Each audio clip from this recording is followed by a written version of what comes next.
चलिए, good morning, Radhe Radhe आप सभी को। आज का ये हमारा क्लास नंबर 25 है, जिसमें हम पढ़ने वाले हैं कर्ट लेविन के स्थलाकृतिक, यानी कि इसी को हम क्या कहते हैं, टोपोलॉजिकल सिद्धांत कहते हैं।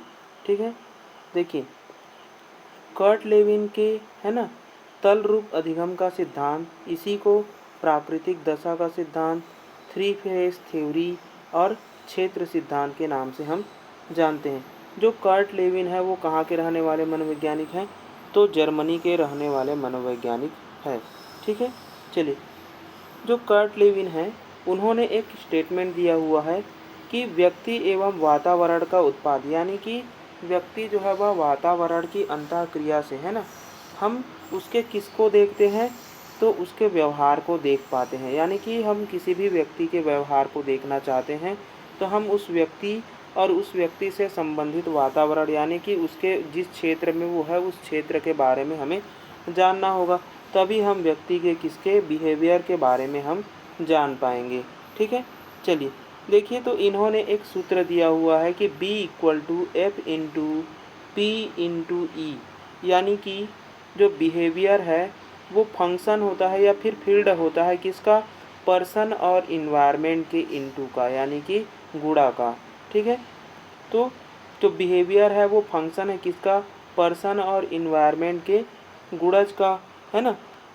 देखिए यहाँ पर जो एफ है वो फील्ड को बताता है, यानी कि व्यक्ति के उस क्षेत्र को बताता है जहाँ पर वह रहता है, और पी किसको बता रहा है, तो पर्सन को बता रहा है, यानी कि उस व्यक्ति को, जो व्यक्ति उस क्षेत्र में है, और यह उसके वातावरण को बताता है, यानी कि उसके समाज संस्कृति के बारे में बताता है। ठीक है, कर्ट लेविन ने एक प्रयोग किया हुआ है, किस पर प्रयोग किया हुआ है, तो एक बालिका का पर उन्होंने क्या किया था, प्रयोग किया था। और बालिका जो है वह 1 वर्ष से कम उम्र की थी। यानी कि जब उन्होंने प्रयोग किया तो क्या किया कि एक खिलौने को एक स्थान पर रख दिया, और जैसे जैसे बच्चे जो है वह उस खिलौने की ओर आता गया तो क्या कर दिया, उस पर उन्होंने बैरिकेड लगाता गया। फिर बच्चे जो है वह घूम कर उस बैरिकेड को पार करने लगी, फिर से बैरिकेड लगा दिया गया, फिर से पार करने लगेगी, फिर से बैरिकेड लगा दिया गया। तो इस प्रकार से क्या है, एक क्षेत्र बन जाता है ना।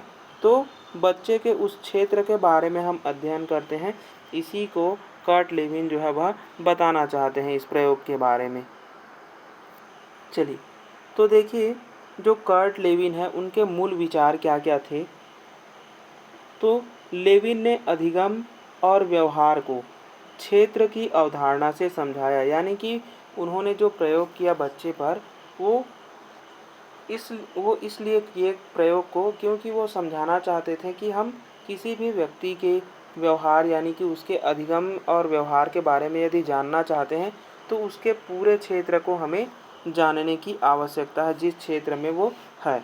ठीक है, उनका मानना था कि व्यक्ति का व्यवहार उनके मनोवैज्ञानिक क्षेत्र, यानी कि लाइफ स्पेस, यानी कि लाइफ स्पेस क्या है कि कोई भी व्यक्ति, है ना, कोई भी व्यक्ति के पास में जो समस्याएं आती है उन समस्याओं को निपटने के लिए व्यक्ति जो है वह अनेक प्रकार की क्रियाएं करता है ना, और एक निर्णय तक पहुंचता है। तो उसी समस्याओं को उन्होंने क्या कहा, लाइफ स्पेस कहा, यानी कि वो मनोवैज्ञानिक क्षेत्रों से एक व्यक्ति को गुजरना पड़ता है। ठीक है, यह जीवन क्षेत्र यानी कि लाइफ स्पेस व्यक्ति और उसके वातावरण यानी कि इन्वायरमेंट दोनों से मिलकर के बना होता है, यानी कि व्यक्ति और इन्वायरमेंट दोनों का से मिलकर ही हम किसको बनाते हैं, उसके जीवन क्षेत्र को बनाते हैं, यानी कि उन सभी समस्याओं से वो निपटता है व्यक्ति।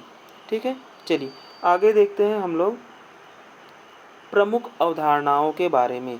देखिए, तो सबसे पहले इन्होंने जीवन क्षेत्र लाइफ स्पेस के बारे में बताया। लाइफ स्पेस क्या है कि व्यक्ति के सभी अनुभव, आवश्यकताएं, लक्ष्य और पर्यावरण इनमें शामिल होते हैं। यानी कि जो लाइफ स्पेस है उनमें क्या क्या शामिल है, तो व्यक्ति के अनुभव, उसकी जो भी आवश्यकताएं हैं वो, और वो कोई ना कोई लक्ष्य रखा रहेगा व्यक्ति उस लक्ष्य की ओर, और उसके पूरे क्षेत्र यानी कि उस पर्यावरण को उन्होंने क्या किया था, शामिल किया हुआ है। ठीक है, यही अधिगम और व्यवहार को क्या करता है, प्रभावित करता है। यानी कि हम व्यक्ति के बिहेवियर के बारे में जानना चाहते हैं तो व्यक्ति और उसके पर्यावरण के पूरे क्षेत्र के बारे में हमें जानना आवश्यक है।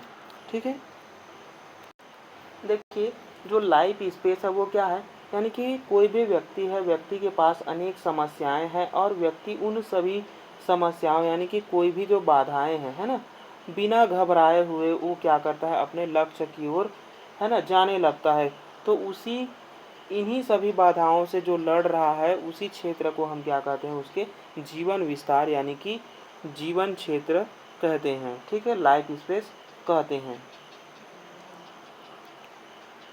चलिए आगे देखिए, तो आगे है अब दूसरा पॉइंट है वायलेंस। इन्होंने देखिए 4 प्रकार के क्या बताए हैं वायलेंस।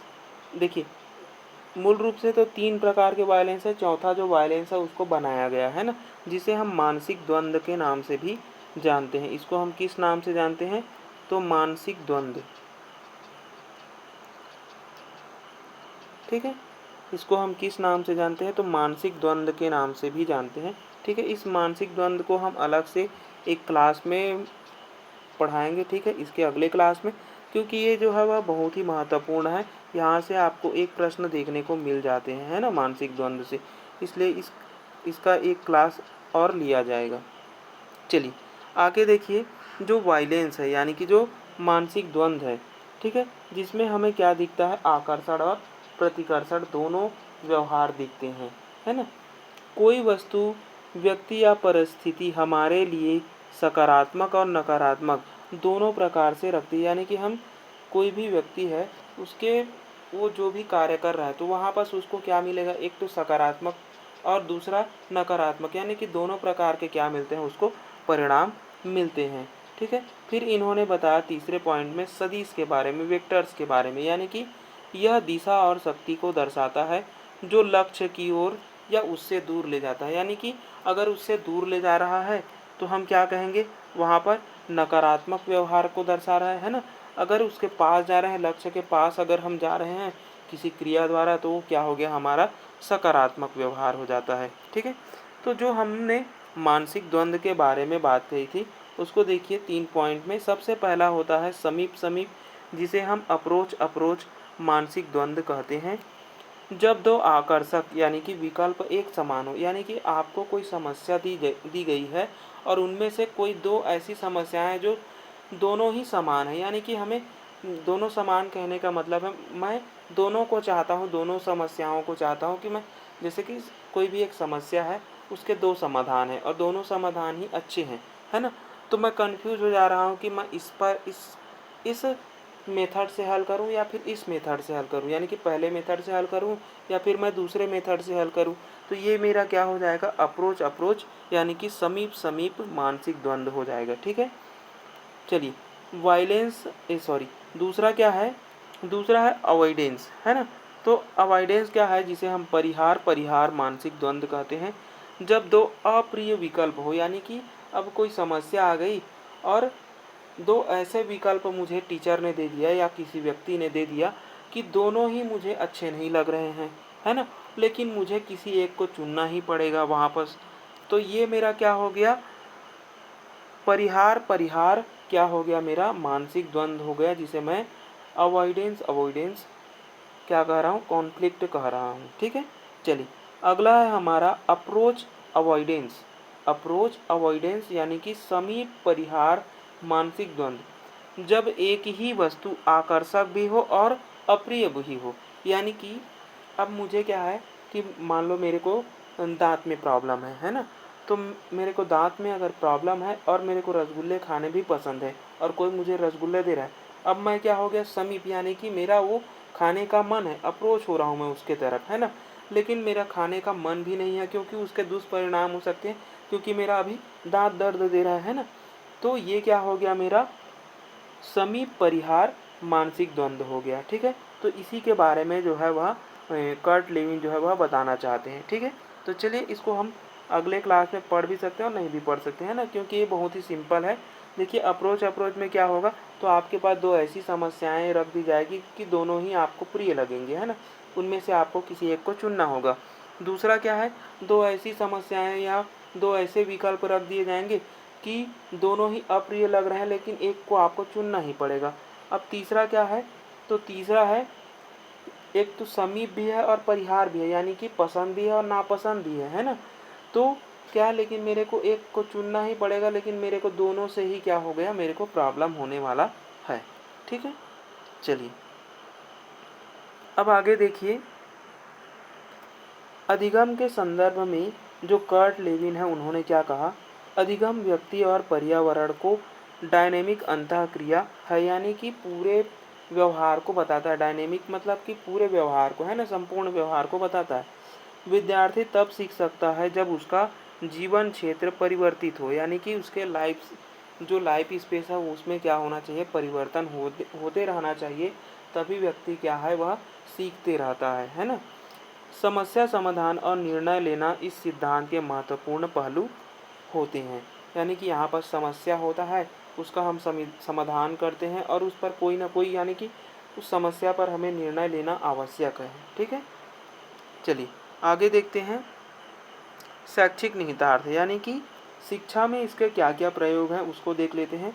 तो शिक्षक को छात्र के मनोवैज्ञानिक वातावरण को समझने में क्या मिलती है, यहाँ पर मदद मिलती है। जो कर्ट लेविन का सिद्धांत है वो बच्चों को समझने में, यानी कि हम बच्चों को मनोवैज्ञानिक ढंग से समझ सकते हैं उसके व्यवहार को देखकर, है ना। प्रेरणा यानी कि मोटिवेशन को ध्यान में रखकर शिक्षण करना चाहिए। तीसरा क्या कह रहा है, संघर्ष स्थिति, यानी कि जो भी हमने कॉन्फ्लिक्ट देखे हैं को हल करने के मार्गदर्शन देना चाहिए, यानी कि हम किसी समस्या को बच्चे को बता रहे हैं, तो अगर बच्चा हल नहीं कर पा रहा है किसी समस्या में, उसको समस्या में वो फंस गया है ना, तो उस समस्या को फंसे हुए को हम क्या करना चाहिए, हमें मार्गदर्शन देना चाहिए कि उस समस्या से हम इस प्रकार से निकल सकते हैं, यानी कि हमें संकेत देने चाहिए। ठीक है, तीसरा है अधिगम को केवल रटने के बजाय समस्या समाधान प्रक्रिया बनाना चाहिए, यानी कि कोई भी अधिगम कार्य कर रहे हैं, सीखने सिखाने के कार्य कर रहे हैं, तो हमें उसके प्रति सजग होना चाहिए, उसके प्रति हमें कार्यरत होना चाहिए, तभी क्या होगा, समस्या जो है वह जल्दी से सॉल्व होगा। ठीक है, चलिए अब हम देखेंगे इसके कुछ महत्वपूर्ण प्रश्नों को, ताकि यहीं पर जो कर्ट लेविन के सिद्धांत है वो क्या हो जाए, हमारे लिए सरल हो जाए। ठीक है, तो चलिए सबसे पहला एमसीक्यू है, कर्ट लेविन का स्थलाकृतिक सिद्धांत किस नाम से भी जाना जाता है, यानी कि जो कर्ट लेविन के सिद्धांत है उसको मैंने 3 नाम बताए हैं ना। कर्ट लेविन के सिद्धांत को हम स्थलाकृतिक यानी कि टोपोलॉजिकल सिद्धांत यानी टोपोलॉजिकल थ्योरी तो कहते ही हैं, है ना। दूसरा और हम इसको क्या कहते हैं, तो फील्ड थ्योरी भी कहते हैं। ठीक है, तो इसका पहला आंसर तो सही हो गया, है ना। कंडीशनिंग थ्योरी नहीं कहते, ये तो दूसरे का है ना, प्रयत्नबुल थॉर्नडाइक का हो गया, अंतर्दृष्टि मैक्स वर्दीमर का है। ठीक है, तो फील्ड थ्योरी क्या हो जाएगा, इसका सही हो जाएगा। ठीक है, 3 नाम मैंने दिए थे अभी अभी, है ना, कमेंट करके बताएंगे कि 3 नाम क्या क्या है। चलिए आगे देखिए, दूसरा दूसरा प्रश्न क्या है, लेविन के अनुसार व्यवहार किस पर निर्भर करता है, केवल व्यक्ति पर, केवल पर्यावरण पर, व्यक्ति और उनके जीवन क्षेत्र यानी कि लाइफ स्पेस पर, या फिर अनुकरण पर। तो अभी हमने देखा है ना कि हमें किसी भी बालक या किसी भी व्यक्ति को समझना है तो उसके किसको समझना चाहिए, उसके पूरे जीवन क्षेत्र को हमें समझने की आवश्यकता है, यानी कि सी ऑप्शन यहाँ पर क्या है, सही है। उसके हमें लाइफ स्पेस, व्यक्ति और उसके जीवन क्षेत्र को हमें समझने की यहाँ पर आवश्यकता है। ठीक है, चलिए अगला प्रश्न देखिए, जो लाइफ स्पेस है, लाइफ स्पेस से तात्पर्य क्या है, केवल बाहरी वातावरण से, व्यक्ति के अनुभव और आवश्यकताएं से। सी है व्यक्ति तथा उनके पर्यावरण का संयुक्त मनोवैज्ञानिक क्षेत्र, केवल विद्यालय। तो जो केवल वाला है वो तो ऐसे ही कट गया है ना, केवल वाला ऐसे ही कट गया। व्यक्ति के अनुभव और आवश्यकताएं, तो आवश्यकताओं के बारे में तो मैंने नहीं बताया है ना, क्या बताया था, व्यक्ति और उनके पर्यावरण का यह क्या होता है, मनोवैज्ञानिक क्षेत्र होता है। ठीक है, तो इस प्रश्न का सही आंसर क्या मिल गया हमें, ऑप्शन सी।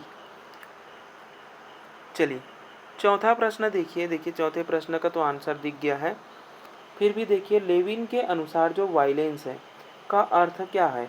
तो वायलेंस का अर्थ कैसा है, हमारा आकर्षण और प्रतिकर्षण, यानी कि जो वायलेंस होते हैं, जो हमें रिजल्ट मिलते हैं, है ना, जो हम वातावरण में सीखते हैं, तो 2 प्रकार से सीखते हैं, एक तो नकारात्मक रूप से सीख सकते हैं या फिर नकारात्मक रूप से, या फिर हम हम उसको सकारात्मक रूप से देखते हैं। उसी को हम आकर्षण या प्रतिकर्षण भी कहते हैं। ठीक है, चलिए अगला है हमारा पांचवा प्रश्न क्या है, लेविन ने कितने प्रकार के संघर्ष बताए हैं। तो लेविन ने अभी 3 प्रकार के संघर्ष बताए हैं। ठीक है, समीप समीप परिहार परिहार और समीप परिहार, ये 3 होते हैं। ठीक है, चलिए अगला देखिए छठवां प्रश्न क्या है, अप्रोच अप्रोच कॉन्फ्लिक्ट का उदाहरण है। यानी कि देखिए अप्रोच अप्रोच यानी कि दोनों ही यहाँ पर क्या है, अप्रिय है। तो 2 आकर्षक विकल्पों में से चयन करना, 2 अप्रिय विकल्पों में से चयन करना। तो कैसा मिलता है, 2 अप्रिय यानी कि 2 अप्रिय विकल्प दे दिए गए हैं, लेकिन हमें एक को चुनना ही है ना। 2 आकर्षक विकल्पों में से चयन करना। देखिए यहाँ पर आंसर जो है वह गलत लिया गया है। ठीक है, हमें अभी देखा है कि क्या होता है, जो अप्रोच अप्रोच कॉन्फ्लिक्ट होता है वो क्या होता है, 2 अप्रिय विकल्पों में से चयन करना होता है। क्योंकि यहाँ पर अप्रोच बोला है ना, तो ये नहीं होगा। ठीक है, मैं ही गलत बता रहा हूँ। चलिए यहाँ पर क्या बोल रहा है, अप्रोच अप्रोच यानी कि समीप समीप। तो समीप समीप क्या हो गया, यहाँ पर आकर्षण आकर्षण को बता रहा है, यानी कि दोनों ही यहाँ पर क्या है, प्रिय है। ठीक है, तो 2 आकर्षक विकल्पों में से चयन करना है। ठीक है, तो यह आंसर सही है। चलिए अगला देखिए सातवां प्रश्न क्या है, लेविन के अनुसार अधिगम किससे होता है, रटने से, अनुकरण से, जीवन क्षेत्र में परिवर्तन से या फिर दंड से। तो लेविन कहते हैं कि जो हमारा बिहेवियर है, जो हम अधिगम है, वो फील्ड होता है किसका, व्यक्ति और उसके पर्यावरण का। ठीक है, यानी कि उसके पूरे जीवन क्षेत्र का। चलिए आगे देखते हैं आठवां प्रश्न। देखिए आठवां प्रश्न क्या है, लेविन के स्थलाकृतिक सिद्धांत का शैक्षिक निहितार्थ क्या है। यानी कि हमने अभी शैक्षिक निहितार्थ देखा है, तो छात्र के मनोवैज्ञानिक आवश्यकताओं को समझना, केवल अनुशासन पर बल देना नहीं है, केवल पुरस्कार नहीं है, रटना जहाँ पर आए वो तो गलत ही होता है। ठीक है, तो ये हमारा क्या हो जाएगा, बी ऑप्शन जो है वह सही हो जाएगा। ठीक है, चलिए आगे देखिए, अभी मैंने सूत्र बताया था। ठीक है, तो लेविन के अनुसार व्यवहार किस सूत्र से समझा जाता है। तो देखिए अभी बताया था कि जो बिहेवियर है वो क्या होता है, फंक्शन या फील्ड होता है किसका, पर्सन और उसके इन्वायरमेंट का, है ना। तो ऐसा ऑप्शन कौन सा है, तो ए है। ठीक है, चलिए